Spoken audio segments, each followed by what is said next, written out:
I've just been part of an open studio event in Coromandel, New Zealand that ran for the first 2 weekends in October 2020. So I just wanted to make a little video for people who couldn't actually come to my studio, because I thought it would be really nice to give people an idea of what I do and also have a little poke about. So come on in. So this is a good example of when I've used like different materials. So this is playing with the idea that oil and water don't mix. So you've got things that are mess-based, things that are oil-based, and things that are water-based. And it's kind of a bit like marbling, only I'm sort of doing it on the page all at the same go. And so this is a little painting, which is a kind of free little play with those ideas. And then I'm taking those ideas and trying to bring those ideas into my more sort of serious paintings. And you can see this one, it's like super shiny and it's got some quite interesting stuff going on. And that's because I've been making my own paint.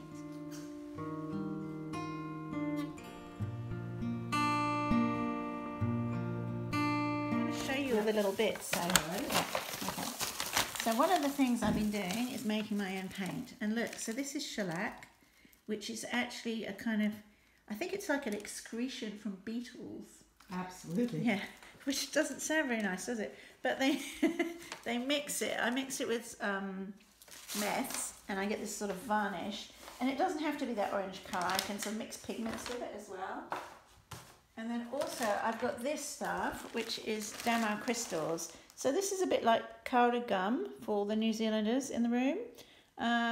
So it's tree sap. It's sort of crystallized, fossilized tree sap. And then I add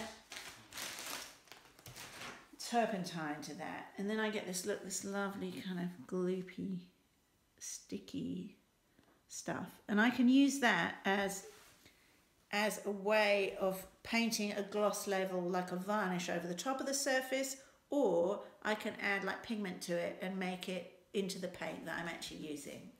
Painting landscapes and seascapes and really trying to think of each section as a sort of completely abstract painting in its own right. And you can see there's some really interesting things beginning to happen here, using these different layers of varnish and shellac and painting sometimes with my fingers and sometimes with brushes, and scraping paint off and scraping paint on, and really being a lot more playful with the materials and the way I'm doing things. And yeah, I'm pretty pleased with the results. Yeah. So I was doing these little experiments with the idea of rust and how could I paint rust. And then this bottle top, because I started a little collection of bottle tops, this bottle top just fell onto the painting at that exact spot. And I just thought, wow, look at the colour, look at the amazing textures. And suddenly there was this lovely conversation going on between the painting and these little rusty bottle tops that I've been collecting. So that's kind of part of this journey that I've been on about found materials. So I go, walking on the beach and I find beautiful things like this as well. And then this is the sort of messy part of my studio. And I'm making little collections of things. At the moment, a lot of this is to do with colours. So I've got these copper nails and these bits of copper that I found on the beach, and mussel shells and bottle tops. A little shout out to Steinlager. No, Heineken there. Because all the really nice ones seem to be Heineken for some reason. I really love that colour green. And I've just been playing with the idea of creating surfaces and then putting the bottle tops on the surfaces. And then if you look over here as well, I've started some little collections of objects. So this one is very much bottle tops, and I really love all these really rusty ones. Something really satisfying about them. And then this one, as you can see, is Allen keys. So my husband was going through some stuff in his shed and he was throwing out all these little Allen keys. And I just started playing with them, and I just love the slightly 60s sort of curves there. And just, so I've got a whole load of these, which are little supports that I've made up.